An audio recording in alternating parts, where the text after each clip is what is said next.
oil వేసి ఇప్పుడు మిర్చి లేదు మా దగ్గర కాబట్టి కొన్ని ఉల్లిపాయలు వేసుకున్నాం, కొన్ని ఆనియన్ వేసిన, ఎల్లుల్లి, కరివేపాకు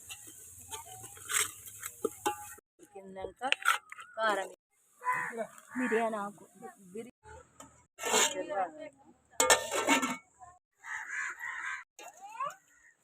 కొంచెం కారం వేయాలి,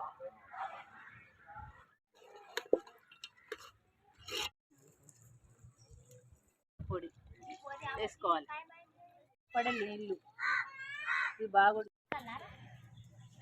అది అసలు